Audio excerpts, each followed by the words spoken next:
Itu yang Daniel sampaikan. Kitab Daniel bilang, tapi orang yang mengenal Tuhan, dia akan menjadi kuat. Apapun yang akan terjadi di sekitar kita, di seluruh bumi ini, itu sudah ada dalam penggenapan firman Tuhan. Tetapi yang menjadi pertanyaan, apa yang kita harus buat, apa yang harus kita lakukan, bagaimana respon kita dengan keadaan-keadaan dan situasi yang ada di sekitar kita. Nah, ketika kita merespon yang benar, maka kita akan menjadi kuat dalam segala hal. Nah, ini akan kita bahas pagi hari ini.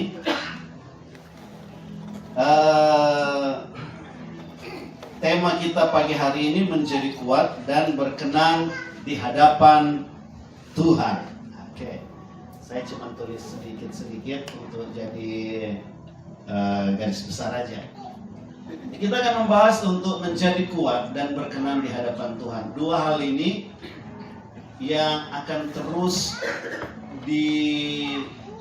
dirindukan oleh surga terjadi buat orang-orang yang percaya kepada Tuhan. Menjadi kuat dan berkenan. Tanpa dua hal ini, maka kita akan menjadi orang Kristen pasti selalu kalah. Kalau kita nggak kuat di dalam Tuhan, kita akan selalu kalah karena hidup ini selalu berada dalam ujian. Hidup ini selalu berada di dalam tantangan. Nggak ada katanya orang hidup tanpa sebuah ujian. Nggak ada orang hidup tanpa sebuah tantangan. Kita semua akan selalu masuk dalam ujian-ujian, tantangan-tantangan kehidupan. Tapi ketika kita merespon tepat, ketika kita memiliki pandangan yang tepat, maka ujian, tantangan, persoalan, apapun itu bukan akan membuat kita hancur sebenarnya, tapi itu akan membuat kita menjadi kuat. Karena apa? Dunia ini dipenuhi dengan ujian, tantangan, persoalan hidup. Nggak ada manusia yang hidup di muka bumi ini nggak pernah melewati ujian. Tapi menjadi kuat itu adalah pilihan. Menjadi kuat adalah pilihan kita. Dan ketika kita menjadi kuat, maka ada begitu banyak tantangan akan mengubah kita untuk menjadi orang-orang yang mampu untuk melihat segala situasi dan kita merespon benar di hadapan Tuhan. Dan kemudian untuk menjadi berkenan, ini juga adalah satu hal yang harus kita kembangkan di dalam iman kita. Waktu kita percaya kepada Tuhan, Alkitab bilang kita harus terus bertumbuh. Bertumbuh ke arah mana? Bertumbuh kepada arah yang memperkenankan Tuhan. Jadi berkenan ini adalah sebenarnya ini semacam anugerah ya. Anugerah yang diberikan Tuhan, tapi harus ada respon. Anugerahnya dimulai dari keselamatan yang Yesus berikan buat kita. Kemudian kita merespon keselamatan itu. Bagaimana caranya kita merespon? Kita harus hidup semakin hari berkenan di hadapan Tuhan. Menyukakan hati Tuhan. Nah, bagaimana caranya kita bisa menjadi kuat dan berkenan di hadapan Tuhan di tengah-tengah keadaan dunia hari-hari terakhir ini? Kita akan belajar dari satu pribadi Yesus itu sendiri. Minggu kemarin saya diminta untuk membahas tentang hal ini di sebuah gereja yang ada di Serpong. Nah, saya mau ingin bagikan juga hal ini buat kita semua. Kok bisa jadi warna merah? Beda ya? Oh iya, karena dia punya layarnya beda ya. Oke, kita akan baca di dalam Matius pasalnya yang keempat.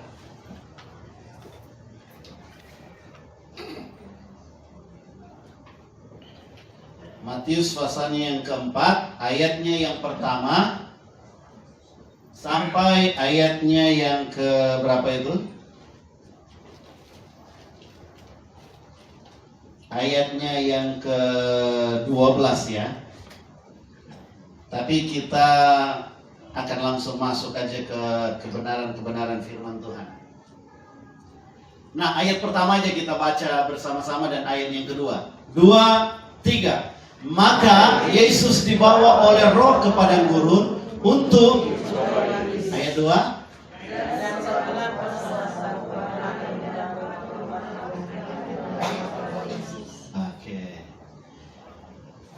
Alkitab menjelaskan di ayat yang pertama ayatnya yang pertama, Maka Yesus dibawa oleh Roh ke padang gurun untuk dicobai iblis. Jadi waktu Yesus memulai pelayanan di muka bumi ini, Alkitab mencatat Yesus dibawa ke padang gurun untuk dicobai iblis.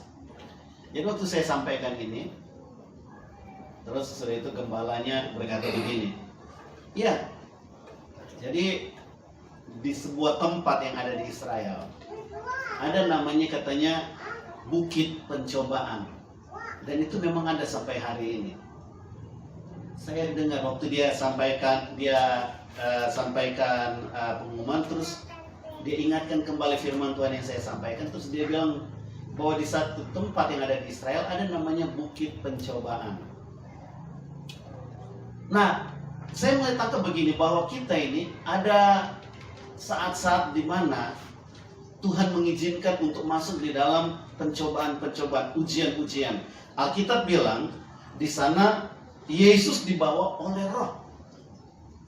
Berarti diizinkan. Ini yang harus kita mengerti di dalam kekristenan kita, bahwa waktu kita melangkah percaya kepada Yesus, maka saat itu pula kita sedang berhadapan dengan sebuah musuh. Dulu dia teman kita, dulu dia sahabat kita, waktu kita belum kenal Tuhan, waktu kita belum berjumpa dengan Tuhan dan menyerahkan hidup kita sepenuhnya kepada Tuhan. Dia adalah teman kita, musuh kita, karena kita hidup menurut caranya dia, keinginannya dia, kemauannya dia. Tapi kemudian Alkitab berkata, kita yang ada di dalam Kristus, kita adalah ciptaan baru. Tadi pujian tadi bilang yang lama sudah berlalu dan sekarang kita adalah ciptaan baru katanya di dalam Tuhan. Nah, waktu kita menjadi ciptaan baru, sekarang kita menjadi musuhnya daripada iblis. Apa yang iblis harapkan dari kita adalah dia ingin buat kita gagal untuk bertumbuh, menjadi kuat di dalam Tuhan dan berkenan di hadapan Tuhan. Dia akan berusaha berbagai cara untuk membuat kita gagal, sampai akhirnya kita nggak masuk dalam rancangan Tuhan yang indah. Rencana Tuhan yang indah bukan menjadikan kita orang yang hebat, orang tersukses di muka bumi ini, enggak. Alkitab bilang rencana Tuhan yang terindah dalam hidup kita adalah menjadikan kita serupa dan segambar dengan Tuhan. Itulah tujuan Tuhan. Itulah panggilan Tuhan dalam hidup kita. Itulah maksud penyelamatan Tuhan, untuk mengembalikan kita menjadi seperti apa yang Dia ciptakan, serupa dan segambar dengan Tuhan. Nah, untuk menjadi serupa dan segambar butuh orang-orang yang kuat di dalam Tuhan untuk menghadapi ujian, untuk menghadapi tantangan, untuk menghadapi persoalan hidup. Untuk menjadi serupa dan segambar dengan Tuhan membutuhkan orang-orang yang selalu hidup bertumbuh dalam perkenanan Tuhan. Dua hal ini gak bisa dipisahkan. Sekali lagi kita harus mengerti bahwa kita diselamatkan oleh Tuhan. Dan Tuhan punya rancangan terindah buat kita. Bukan untuk menjadikan kita jadi orang yang hebat, orang yang luar biasa, tersukses, atau orang yang punya prestasi yang paling bagus di muka bumi ini. Enggak. Itu hanya bagian kecil dari apa yang Tuhan sedang rancangkan atas hidup kita. Untuk apa? Menjadi serupa dan segambar. Karena kita diciptakan serupa dan segambar. Sekali lagi, menjadi serupa dan segambar butuh dua hal ini. Menjadi kuat di dalam Tuhan dan berkenan di hadapan Tuhan. Nah, ternyata Yesus waktu dia menjadi manusia, dia adalah Tuhan. Kita harus ingat baik-baik ini, jangan sampai kita masuk di dalam pengajaran yang kemarin. Kita harus ingat bahwa Yesus adalah Allah itu sendiri, Tuhan. Tapi untuk menyelamatkan kita, dia jadi seperti manusia. Dia hidup sama seperti kita. Nah, di tengah-tengah kehidupan yang menjadi manusia, kita bilang dia juga mengalami ujian. Dan ternyata apa yang Yesus alami, ujian yang Yesus alami itu seringkali terjadi, berputar-putar di dalam kehidupan kita manusia. 3 ujian besar yang Yesus alami, ternyata itu menjadi bahagian ujian kita setiap hari. Tapi ketika kita terus melewati ujian-ujian itu, kita akan menjadi orang-orang yang kuat di dalam Tuhan. Kita akan menjadi orang yang berkenan, sehingga apa yang Tuhan rancangkan atas hidup kita menjadi serupa dan segambar dengan Dia, itu akan terjadi. Coba kita akan lihat dari ayat-ayat yang Matius sampaikan, dan kemudian apa yang Yesus alami waktu Dia menjadi manusia dan harus melewati ujian. Yang pertama itu ada di dalam ayatnya yang ketiga dan ayatnya yang sampai ayatnya yang keempat ya. Ayat kelima. Kita kembali ke itu aja. Elsa, ini aja ke PowerPoint aja ya. Nah, yang pertama, ujian pertama adalah ada di Matius 4 ayat 2 sampai ayatnya yang keempat. Bagaimana Yesus menjadi kuat dalam hidup ini? Bagaimana Dia bisa berkenan dan mampu melewati ujian, persoalan, dan tantangan hidup? Pertama, Yesus menjadikan sebuah teladan, menaruh firman Tuhan di atas kebutuhan atau keinginan daging. Alkitab catat waktu itu Yesus berpuasa 40 hari. Kemudian manusiawi Yesus itu datang normal, karena Dia bukan Tuhan. Dia berdiri menjadi manusia pada waktu itu. Karena Dia nggak makan 40 hari, Dia lapar. Kebutuhan dari orang yang lapar pasti makan, ya kan? Dia butuh makan pada waktu itu. Tapi ingat, ini adalah sebuah konteks dalam sebuah ujian. Iblis datang di sana, kemudian iblis berkata begini, kamu kan anak Allah. Kalau kamu anak Allah berarti ada perhatian besar dari sorga atas hidupmu. Ya sudah, kalau kamu anak Allah, jadikanlah batu ini menjadi roti. Pernah nggak itu ada di dalam hati kita, ada di dalam telinga kita, di pikiran kita, kemudian datang, ada semacam sesuatu yang berbisik kepada kita, kamu kan anak Allah, kamu anak Tuhan, orang Kristen, kok kenapa kamu mengalami kekurangan dalam hal seperti ini? Kamu mengalami kebutuhan-kebutuhan yang nggak terpenuhi dalam hidup ini. Coba kamu berserulah. Paksa Tuhan untuk harus mencukupi kebutuhanmu. Kadang-kadang banyak orang Kristen gagal dalam ujian ini yang pertama ini. Gagal dalam ujian yang pertama ini. Yesus berkata begini, waktu dipertanyakan, waktu disampaikan iblis untuk buat batu ini menjadi roti. Harusnya Yesus bisa. Ya kan? Tapi Yesus memberi sebuah teladan bahwa waktu kita berada dalam sebuah ujian, kadang-kadang iblis berusaha untuk memaksa identitas kita sebagai anak Tuhan, untuk paksa Tuhan, untuk menyesuaikan dengan kebutuhan kita, untuk menyesuaikan dengan kemauan kita, dengan keinginan kita. Dan ada begitu banyak orang Kristen gagal di dalam ujian yang satu ini. Ujian kedagingan, ujian kebutuhan. Dan kemudian dia mulai kecewa, dia marah dengan Tuhan. Dia nggak bertumbuh menjadi orang yang kuat. Ketika dia melihat semua kebutuhannya nggak terpenuhi, dia cepat kalah, dia cepat putus asa, dia cepat marah dengan situasi dan keadaan. Bahkan kadang-kadang dia mulai berpikir, apa benar Tuhan masih mendengar doa saya? Wah, ini situasi yang sulit, karena ini menyangkut kebutuhan, menyangkut keinginan. Ada begitu banyak orang-orang yang dulu memulai di gereja, dia melayani Tuhan di gereja tapi hanya untuk sebuah kebutuhan nama, reputasi, apalah yang disebut prestasi, kehebatan. Dia menjual imannya waktu dia menjadi sukses di atas. Ya, di luar sana artis-artis top kan, mereka memulai semua dari, ya misalnya contohnya di Amerika sana lah, mau Whitney Houston lah, mau Michael Jackson lah, mau siapa aja. Artis-artis top dimulai dari penyanyi-penyanyi rohani di gereja. Orang-orang top memulai pelayanan di sebuah gereja diangkat Tuhan, tapi kemudian hanya untuk sebuah pengakuan, hanya sebuah kebutuhan, hanya sebuah yang namanya prestis, dia gagal untuk melewati ujian ini. Ini yang pertama ini. Waktu musuh datang, iblis berkata, kalau engkau anak Allah, perintahkan batu ini menjadi roti. Yesus bisa, tapi kemudian Yesus bilang begini, manusia hidup bukan hanya dari roti saja, tapi dari setiap firman. Ini yang pertama ini. Menempatkan, ini udah kedua ini. Turun satu dulu ya. Kita kembali ya. Menaruh firman Tuhan di atas kebutuhan keinginan daging.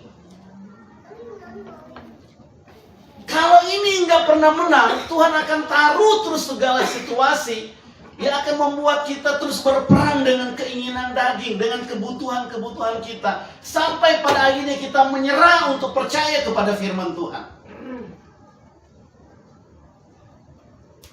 Tapi kadang-kadang banyak orang Kristen kalah dengan ini. Dia kalah untuk menjadikan firman Tuhan menguasai hidupnya. Dia justru lebih mementingkan kebutuhannya. Nggak apa-apa, ini kan nanti yang pertama dan yang terakhir. Tapi kemudian dia sudah masuk dalam jerat dan dia terikat dan gagal di sana untuk menjadikan firman sebagai penuntun hidupnya. Dia sudah menjadikan keinginannya, kemauannya, apapun harapan yang harus dia penuhi itu harus terjadi. Bahkan dia harus paksa Tuhan, dia harus paksa Tuhan untuk berkata, Tuhan, kalau Tuhan nggak sesuaikan, kalau Tuhan nggak tolong, kalau Tuhan nggak bela, kalau Tuhan nggak buka jalan, saya nggak akan lagi untuk melayani Tuhan. Dia paksa Tuhan. Dan kadang-kadang tanpa dia sadari, dia melihat ada sebuah kemenangan terjadi. Apa yang dia mau terjadi, dia pikir itu adalah persetujuan Tuhan. Dia lupa bahwa itu sudah diberi oleh musuh, oleh iblis, untuk membuat dia terbawa, terlena dalam kehidupan dagingnya. Sampai akhirnya Alkitab bilang musuh nggak pernah kasih gratis. Satu saat dia akan tuntut balik apa yang dia sudah kasih. Dan ada begitu banyak orang ketika dia terjerat, hancur di sana, dia sudah nggak bisa kembali lagi. Kenapa? Karena firman sudah nomor belakang dalam hidupnya. Dia menempatkan keinginan dagingnya, kebutuhannya lebih utama dari segala-galanya. Nah, orang yang menempatkan kebutuhan keinginan di atas segala-galanya, dia berpikir dia masih percaya Tuhan, tapi sebenarnya dia sedang terikat, dia sedang terjerat, dan dia udah nggak tahu mau kembali cara seperti apa lagi. Kenapa? Karena hanya firman Tuhan yang mampu memerdekakan. Alkitab bilang firman Tuhan yang akan mampu memerdekakan kita. Firman Tuhan yang akan mampu melepaskan kita. Tapi ketika kita hidup di atas kebutuhan, di atas segala-galanya dalam hidup kita, dan firman Tuhan akhirnya kita selalu sampingkan, ya udah nanti aja, nanti besok saya akan jalankan ini, nanti besok saya akan buat ini, nanti mungkin ada waktu dan kesempatan saya akan taat. Dengar, Tuhan mengizinkan semua ujian, tantangan dalam hidupmu hanya untuk supaya apa? Kita harus benar-benar menundukkan hidup kita di atas ketaatan firman Tuhan lebih daripada apapun itu. Lebih daripada kebutuhan kita, lebih daripada keinginan kita. Saya mulai mempelajari hidup ini, ternyata saya mulai pikir-pikir begini, hidup saya ini sudah sejauh mana sih? Sampai umur berapa sih? Saya mulai hitung-hitung, saya kurang-kurangin. Waduh, ini jujur nih, saya mulai pikir-pikir, saya sudah mau umur 50-an tahun. Manusia hidup 70-an tahun. Kalau hidup seperti itu berarti saya sudah tinggal 20 tahun. Potong sakit-sakit. Nah, saya mulai hitung-hitung. Sakit-sakit. Saya pernah mengalami namanya sesak. Hampir saya lagi ada di Pasar Lembang. Mau makan di situ di depan. Nah itu. Saya susah bernafas. Saya coba cari putar sana putar sini. Wah, ternyata nggak bisa. Benar. Saya main bola. Kemudian udah mulai sesak nafas. Wah, nafasnya udah mulai turun-turun. Saya mulai pikir, wah ada masalah berarti dalam diri saya. Saya hitung, saya punya tubuh berarti nggak kuat-kuat amat. Ya mungkin potong-potong usianya mungkin dari 70 anugerah ke potong-potong mungkin ya 3 tahun, mungkin cuma sisa 17 tahun lah mungkin saya masih bisa hidup. Saya hitung-hitung, wah saya juga punya pinggang yang agak bermasalah ini. Kalau pinggang ini akhirnya membuat saya terfokus dengan urusan pinggang, akhirnya umur saya jadi semakin kecil. Ya mungkin sisa 12 tahun saya masih hidup dari sekarang ini. Terus kemudian kalau saya mengalami segala situasi, persoalan, tantangan, kan saya mulai berpikir lagi. Jadi rasanya umur saya semakin pendek. Kalau tuh saya hidup mungkin cuma 10 tahun dari sekarang. Nah kalau 10 tahun saya mau hidup buat apa 10 tahun? Saya mulai berpikir begini, oh iya, ini kesempatan untuk kita harus belajar. Di waktu yang sangat singkat ini, waktu yang sangat pendek, mari kita jadikan firman Tuhan di atas segala-galanya. Lebih daripada semua yang kita butuhkan, lebih daripada keinginan daging. 1 Yohanes 2 ayat 15-17 dia bilang begini, dan dunia ini sedang lenyap oleh keinginannya. Tapi orang-orang yang mengasihi Tuhan, mereka akan diselamatkan. Apa yang sedang lenyap? Keinginan daging, keinginan mata, keangkuhan hidup. Bagaimana kita bisa menang dari keinginan daging, keinginan mata, dan keangkuhan hidup? Kita harus menempatkan firman Tuhan di atas segala-galanya. Nggak boleh kita kompromi sedikit. Sekali kita kompromi, kita akan terjerat, kita akan kalah di sana. Coba mulai pikirkan seberapa jauh sih kita masih bisa hidup. Alkitab bilang, hanya firman yang akan membuat kita bertumbuh. Bertumbuh secara rohani.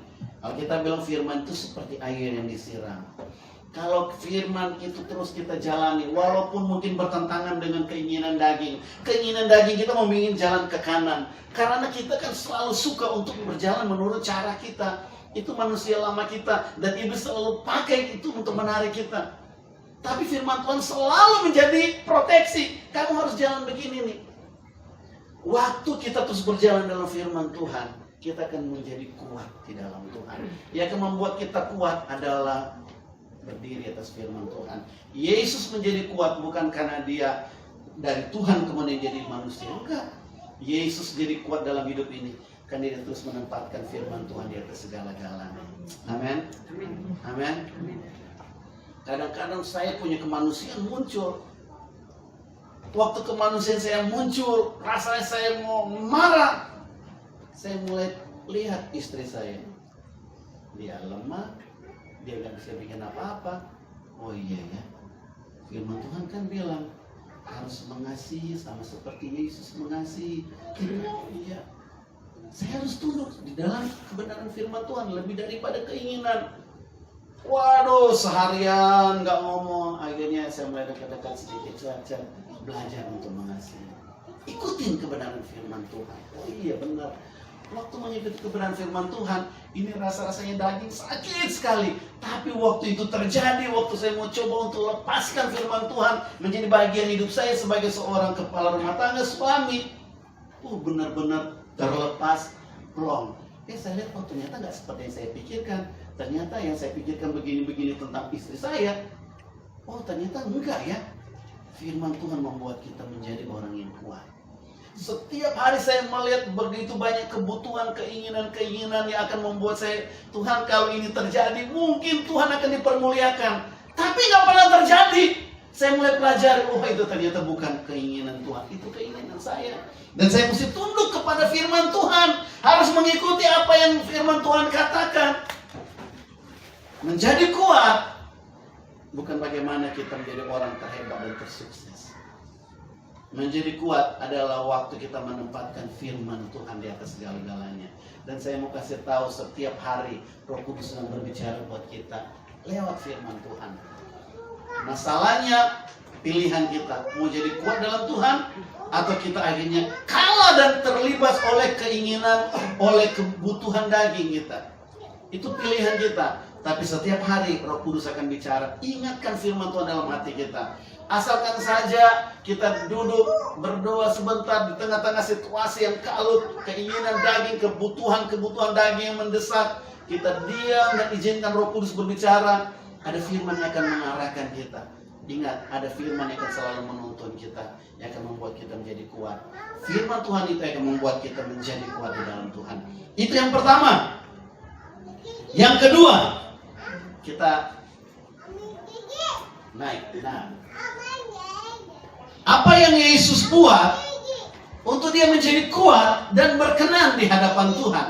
Di tengah-tengah ujian, yang kedua adalah Yesus menempatkan iman percaya lebih dari situasi dan kondisi kita. Wow. Ini ada di Matius 4 ayatnya yang ke berapa ya? 5 dan 7. Matius 4 ayat 5 dan 7. Ini ujian kedua. Yesus dibawa di atas bumbungan bait suci. Oleh siapa? Oleh iblis. Kemudian iblis bilang begini, kan engkau anak Allah, engkau jatuhin aja dari atas ke bawah, pasti malaikat akan menatang engkau. Iblis pakai firman Tuhan juga. Kan di Mazmur ada, malaikat-malaikat akan melindungi kita, akan menatang kita. Yesus bilang apa? Jangan mencobai Tuhan Allahmu. Yesus bisa lompat dari sana. Bisa, nggak mati bisa. Kan dia anak Allah ya pasti dijaga. Tapi Yesus mengajarkan begini, bahwa hidup kita harus menempatkan iman percaya kepada Tuhan lebih dari situasi dan kondisi yang sedang terjadi di sekitar kita. Ayat waktu Yesus berkata jangan mencobai Tuhan, itu diambil referensinya itu. Kalau kita buka ayat itu kita akan lihat itu referensinya dari mana. Itu referensinya di Perjanjian Lama, waktu bangsa Israel keluar dari Mesir menuju tanah Kanaan. Israel banyak mengalami yang namanya ujian mencobai Tuhan. Israel bilang begini, Musa, lebih baik kami mati di Mesir daripada kami mati di sini. Emang nggak cukup tanah untuk kami dikubur di sana? Mereka mulai berontak. Kenapa? Karena mereka melihat situasi yang buruk di sekitar hidup mereka. Waktu mereka tiba yang namanya di tengah-tengah air yang pahit, mereka minum, mereka merasa kepahitan. Mereka bilang begini, Musa, kenapa kamu bawa kami hanya untuk minum air yang model begini? Mereka lagi marah. Kemudian setiap hari mereka cuma makan roti dari sorga. Mereka bilang begini, Musa, nggak ada makanan lain lagi kah? Setiap hari mereka hidup dalam mengeluh. Bahkan ketika bangsa Israel berada dalam situasi yang sulit, di belakang ada tentara Mesir, di depan ada namanya laut yang sangat besar untuk mereka seberangi, dan mereka nggak tahu bikin apa-apa. Mereka ketakutan. Mereka bilang, kenapa kami harus mati di sini? Dan kemudian Tuhan berkata begini, Musa, mereka sedang bukan persoalan dengan kamu. Mereka sedang mencobai aku di antara bangsa ini. Ada satu kalimat di dalam Perjanjian Lama mereka berkata begini, adakah Tuhan bersama dengan kami? Nah ayat ini, waktu Yesus berkata jangan mencobai Tuhan, itu referensinya dari situ. Kadang-kadang terjadi dalam hidup kita, situasi dan kondisi nggak seperti yang kita harapkan. Nggak nyaman, nggak sesuai dengan apa yang kita doakan, nggak sesuai dengan apa yang kita harapkan. Dan itu memperburuk situasi kehidupan kita. Iblis seringkali berkata, kamu kan anak Allah, kenapa kamu hidup model begini? Kamu katanya anak Allah, kamu katanya setia, kamu katanya model begini, kamu katanya di dalam Tuhan pelayanannya luar biasa. Kok kenapa kamu punya masalah beruntun seperti begini? Belum lama kamu kekurangan air, sekarang kamu kekurangan makanan, sekarang kamu hidup begini, sekarang kamu dipermalukan. Oh, kamu kayaknya gak akan mengalami hari-hari yang baik dalam hidupmu. Kadang-kadang iblis datang untuk mempermasalahkan identitas kita sebagai anak Tuhan. Dan di saat kita nggak mengerti apa rancangan Tuhan di tengah-tengah ujian itu, kita mulai berkata, Tuhan ada nggak di dalam hidup saya? Tuhan masih peduli nggak dengan keluarga saya? Tuhan masih peduli nggak dengan masa depan saya? Kalau memang Tuhan ada, kok kenapa ini harus terjadi? Ketika situasi dan kondisi nggak seperti yang dia harapkan, dia mempertanyakan, ya Tuhan, kenapa harus terjadi begini? Saya kan sudah setia, saya sudah buat ini, saya sudah lakukan ini, saya sudah kerjakan begini. Kok kondisinya nggak seperti yang saya harapkan terjadi? Mempertanyakan kehadiran Tuhan dalam hidup kita, mempertanyakan penyertaan Tuhan dalam kehidupan kita, mempertanyakan apakah Tuhan masih bersama dengan kita. Kalau Tuhan masih bersama dengan kita, kok kenapa silih berganti terjadi model begini? Dan itu yang membuat banyak orang Kristen nggak jadi kuat di dalam Tuhan. Dia mempertanyakan, kok kenapa suaminya model begini, istrinya model begini, sekitarnya model begini, pekerjaannya begini, temannya begini. Sebenarnya ujung-ujungnya dia mempertanyakan, adakah Tuhan memperhatikan hidupnya? Kalau ada Tuhan, kenapa Tuhan biarkan ini semua terjadi? Ingat, kita berada dalam sebuah konteks ujian untuk menjadi orang-orang kuat. Tuhan harus izinkan kita melewati situasi dan kondisi yang enggak pernah kita harapkan datang dalam hidup kita. Apa yang menjadi respon kita? Menjadi kuat adalah pilihan kita. Banyak orang Kristen sakit hati, kepahitan, marah, akhirnya mulai berdiam diri, nggak mau berhubungan lagi. Kenapa? Kan dia melihat orang di sekitarnya nggak sesuai dengan diharapkan. Sebenarnya bukan orang yang di sekitarnya situasinya, dia sedang berpikir bahwa kenapa Tuhan nggak hindari kejadian itu terjadi dalam hidupnya.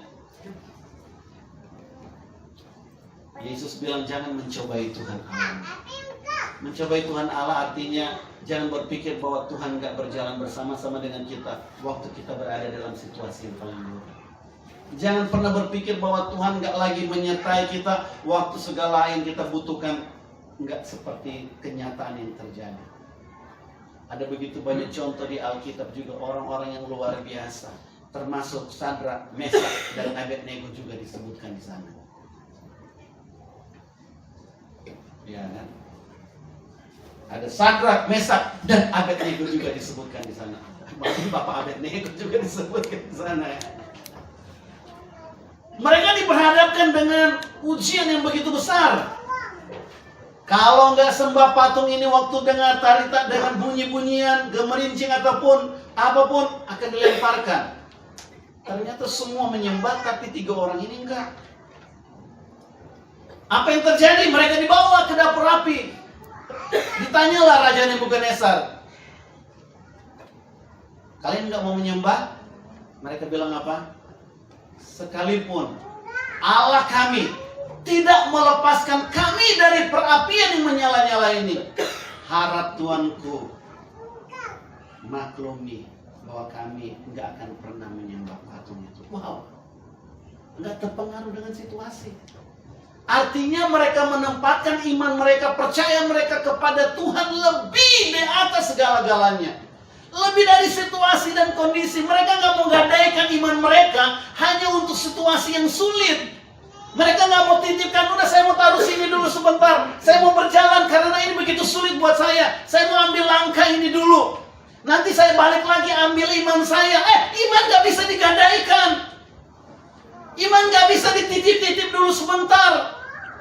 Waktu kita titip sebentar tanpa kita sadari kita sedang terikat, terjerat. Mau balik lagi itu begitu sulit langkah kita. Kenapa? Semakin terikat di dalam kekuatan kuasa-kuasa dunia. Tuhan kadang-kadang menaruh ujian, tantangan, apapun yang ada di sekitar kita untuk menjadikan kita kuat di tengah-tengah situasi. Untuk kita mulai berpikir bahwa Tuhan tetap di atas segala-galanya. Kepercayaan kita kepada Tuhan tidak bisa diganggu gugat. Ada Mazmur 73, 71 atau 73. Kemudian dijadikan sebuah lagu. Selain Kau tiada yang lain. Coba kita nyanyi. Ada pada di surga selain Kau tiada yang lain. Yang ku ingin di bumi, yang ku ingin di bumi, sekalipun dagingku dan hatiku apa? Habis lenyap gunung batuku dan bahagianku apa?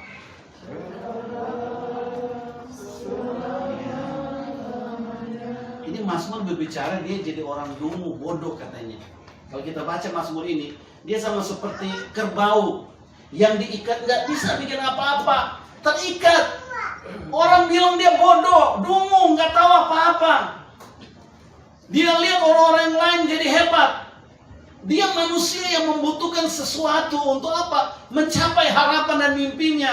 Tapi kemudian dia melihat situasinya nggak mendukung dia. Tapi kemudian dia tempatkan Tuhan, imannya, kepercayaannya di atas segala-galanya dibandingkan situasi dan kondisi yang dia hadapi. Dan dia temukan firman Tuhan, dia sampaikan firman Tuhan yang kita baca, yang kita nyanyikan tadi itu. Sekalipun daging dan hatiku habis lenyap, hanya dia gunung batunya, hanya dia gunung batu kita, hanya dia Tuhan kita selama-lamanya. Kadang-kadang ujian kita ditentukan, kekristenan kita ditentukan dari ujian yang sedang kita hadapi. Kita mungkin kelihatan semua sama, tapi Tuhan mampu melihat, mengukur seberapa besar kekristenan, seberapa besar pertumbuhan iman kita. Satu saat kita akan mendapatkan bagiannya masing-masing. Saya berharap kita semua pasti akan masuk surga. Tapi apa yang akan kita dapatkan di sana itu tergantung dari apa yang sedang kita lewati hari-hari terakhir ini. Apa yang kita lewati sepanjang kita ada di muka bumi ini. Kita menjadi kuat di dalam Tuhan itu akan ditentukan dari semua ujian yang kita hadapi. Dan kalau kita menempatkan iman, percaya bahwa Tuhan di atas segala-galanya, mengalahkan situasi dan kondisi kita akan menjadi kuat di dalam Tuhan. Kita akan tahu bahwa apapun yang terjadi, Immanuel. Bukan cuma waktu ada di Facebook, Immanuel ya. Di mana Immanuel ya? Natal, kita nyanyi Immanuel. Bukan cuma dari perkataan, tapi justru kita akan tahu kehadiran Tuhan. Dan kita nggak akan bisa dikalahkan oleh musuh, oleh iblis.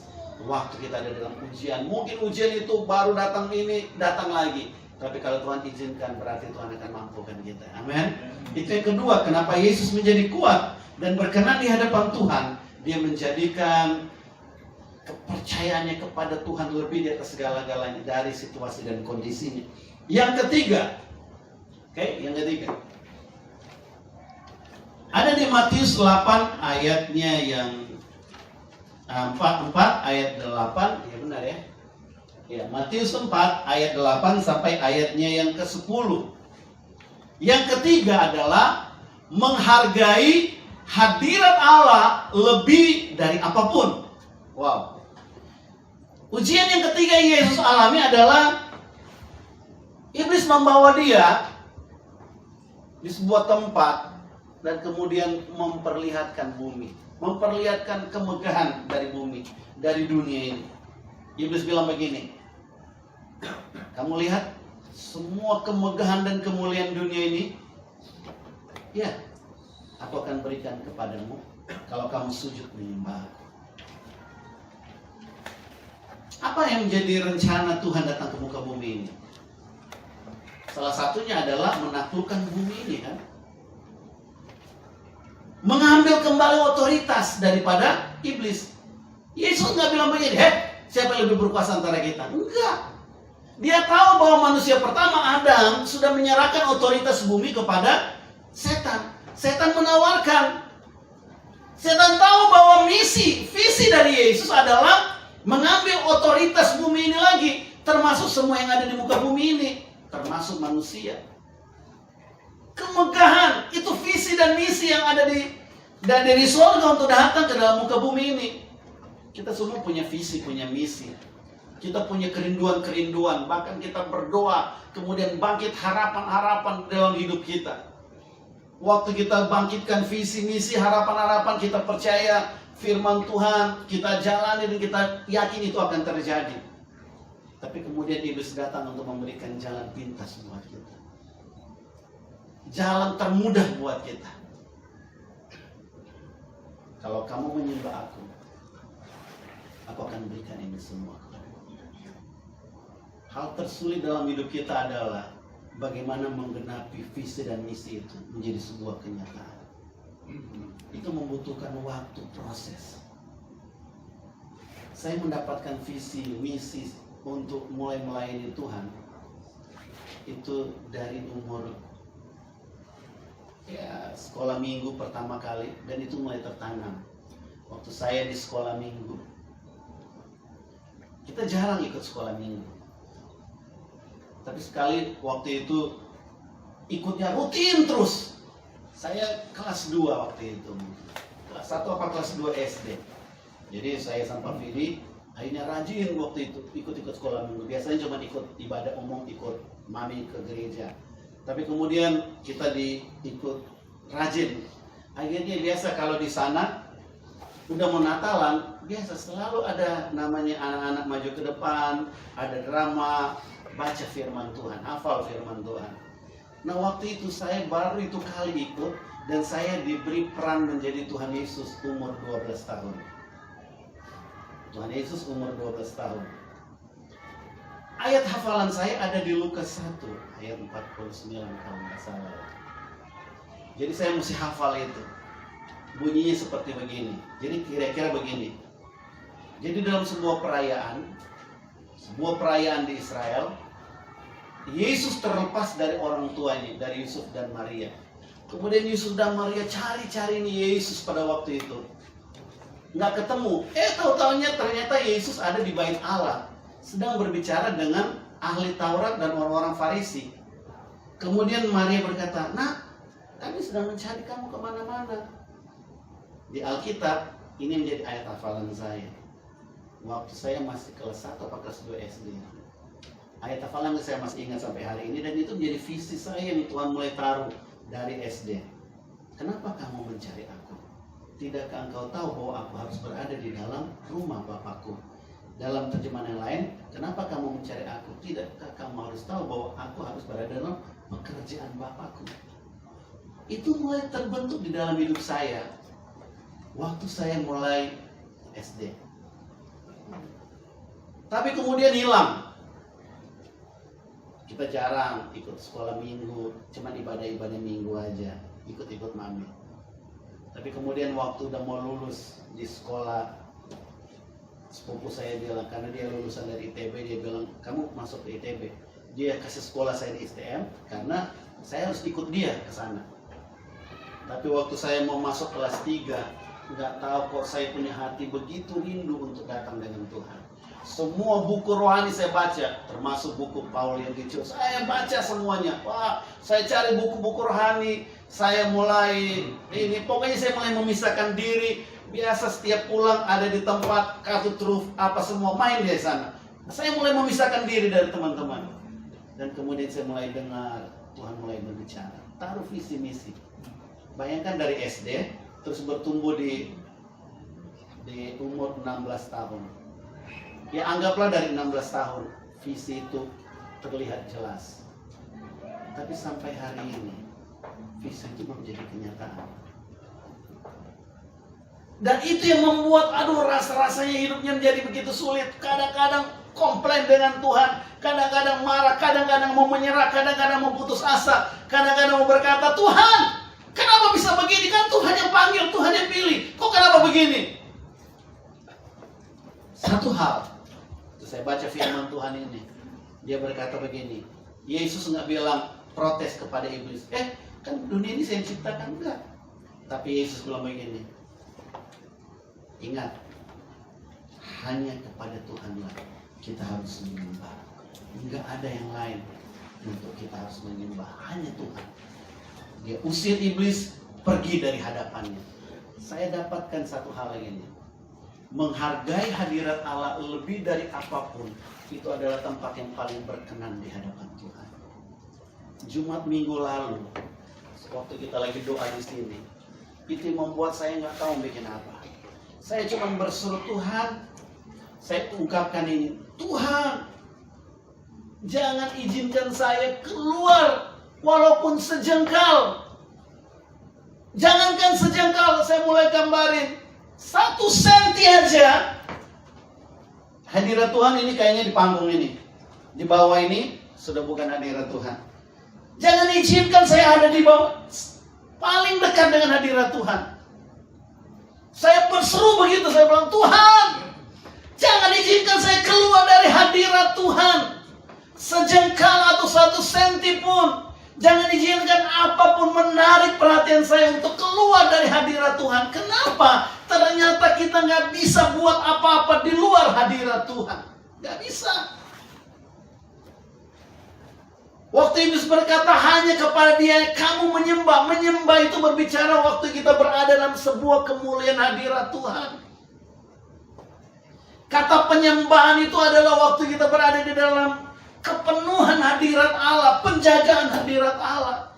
Dan ini Yesus berkata, waktu Iblis bilang begini, aku akan beri semua kemegahan dunia. Yesus nggak tertarik dengan kemegahan apapun, tapi ada begitu banyak orang lebih tertarik untuk menggantikan kemegahan apapun, lebih daripada pengakuannya untuk berada dalam hadirat Tuhan, penyembahan total kepada Tuhan.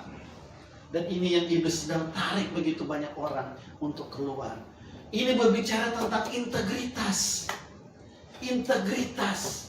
Integritas adalah kita menaruh percaya penuh, penghormatan penuh kepada Tuhan. Sekalipun apa yang kita lakukan itu nggak diperhatikan orang, tapi kemudian dia lakukan itu hanya untuk Tuhan. Supaya apa? Dia nggak berada di luar hadirat Allah. Sekali kita lakukan sesuatu yang tidak sesuai dengan kehendak Tuhan, kita ditarik musuh kita keluar dari hadirat Allah. Nah di luar hadirat Allah kita nggak bisa bikin apa-apa. Kita bukan siapa-siapa.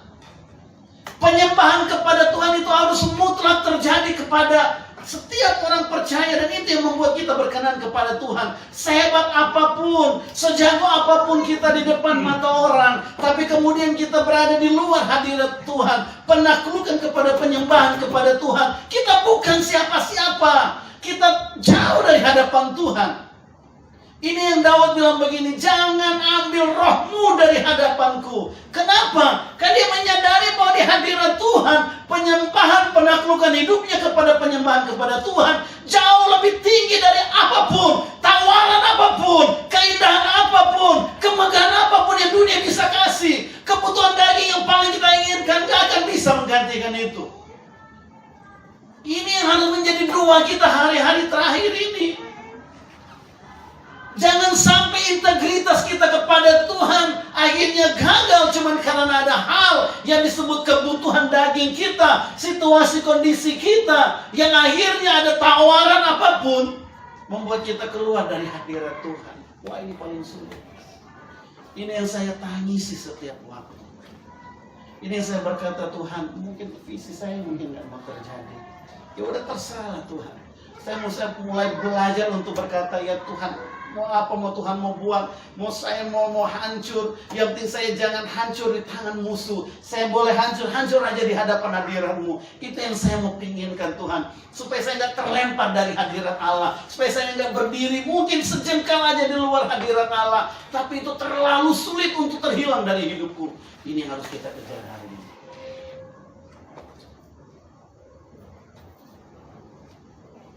Wah, setelah 2 tahun belakangan ini banyak kali saya mulai rasa mau menyerah, mau putus asa. Karena kenapa ya kok visinya jadi lebih jauh dari jangkauan. Kemudian ada tawaran-tawaran, tawarannya terlalu dekat sekali untuk ambil. Tapi kemudian saya mulai berpikir, saya mau hidup buat siapa? Apakah saya mau hidup untuk membuat orang berkenan dan melihat apa yang saya bisa buat? Atau saya mau hidup berkenan di hadapan Tuhan sekalipun orang nggak lihat? Dan saya mulai ambil itu. Memang sakit, memang rasanya sulit, tapi saya mau belajar untuk menaklukkan hidup dalam sebuah penyembahan yang tunduk kepada Tuhan. Dan ini yang harus kita buat hari-hari ini. Orang-orang Kristen, orang-orang percaya, ini yang Tuhan sedang kerjakan, ini yang Tuhan sedang mau. Mari kita mulai hidup terbuka dengan Tuhan. Kita mulai jaga integritas hidup kita di hadapan Tuhan, supaya apa yang Tuhan mau dalam hidup kita, hadirannya tetap ada dalam kita. Kita boleh nggak punya apa-apa, kita boleh terhilang, kita boleh nggak diperhitungkan, kita boleh nggak dianggap oleh siapapun. Tapi kalau hadirat Allah ada dalam hidup kita, itu yang membuat hidup kita berkenan. Itu membuat hidup kita menyukakan hati Tuhan. Kita mungkin nyanyi sedikit, mungkin nyanyian kita nggak sebagus orang-orang yang lain. Kita mungkin nyanyi agak fals atau apa, tapi kalau kita nyanyi dan kemudian kita memang benar ada dalam hadirat Tuhan, ada dalam penyembahan yang benar. Penyembahan itu bukan waktu sekedar kita angkat tangan. Penyembahan itu adalah gaya hidup yang terjadi oleh karena ada ujian yang datang, kemudian kita hidup berkenan kepada Tuhan. Itu disebut penyembahan, penaklukan diri kepada penghormatan kepada Tuhan yang tertinggi dalam hidup kita. Saya mulai pikir bahwa hidup ini ternyata yang waktu singkat ini, nggak lebih penting, nggak lebih hebat dari apapun selain jangan sampai kita keluar dari hadirat Allah. Apapun boleh hilang dari hidup kita, bahkan yang terbaik yang kita akan miliki, yang Tuhan sudah janjikan boleh nggak datang dalam hidup kita. Saya mulai berpikir, ya sudah, terserah Tuhan. Tuhan mau buat apa, itu kan punya Tuhan. Saya cuma mau pengen belajar hidup untuk ada dalam hadirat Tuhan. Untuk menjaga berada dalam hadirat Tuhan itu paling sulit. Kenapa? Iblis akan berusaha untuk tarik kita. Tapi ingat, ini nilai yang paling tinggi di dalam kekristenan. Kesimpulan yang kita dapatkan untuk menjadi kuat dan berkenan kepada Tuhan. Yang pertama, menaruh firman Tuhan di atas kebutuhan dan keinginan kita. Anak-anak muda, firman Tuhan waktu berapa minggu lalu saya bilang, tempat di mana kita bertumbuh, pergaulan kita akan menentukan gaya hidup kita ke depan. Marilah berjalan dalam firman Tuhan. Kalau Tuhan sudah bilang, mari kita lebih banyak bergaul dengan anak-anak Tuhan. Kita membangun hidup dengan anak-anak Tuhan. Karena kita akan kuat bersama dengan anak-anak Tuhan. Jangan ada abu-abu, jangan ada hitam atau putih karena Tuhan gak suka. Apapun itu, tempatkan firman Tuhan di atas segalanya. Yang kedua, menempatkan iman, percaya kita lebih di atas segala-galanya daripada situasi kondisi. Ini berbicara tentang selalu percaya bahwa Tuhan selalu ada, apapun yang terjadi. Dan yang ketiga, jangan menggantikan kemuliaan dari dunia ini dengan penaklukan kita kepada penyembahan. Itu berbicara menjaga hadirat Tuhan lebih dari apapun. Kalau ini yang terbangun dalam hidup kita hari-hari ini, kita akan menjadi kuat dan kemudian kita akan berkenan di hadapan Tuhan. Orang boleh bilang kita bukan siapa-siapa, tapi kalau surga mengakui kita, itu jauh lebih hebat dari apapun. Amin. Amin. Tuhan berkati kita semua. Mari kita bangkit berdiri.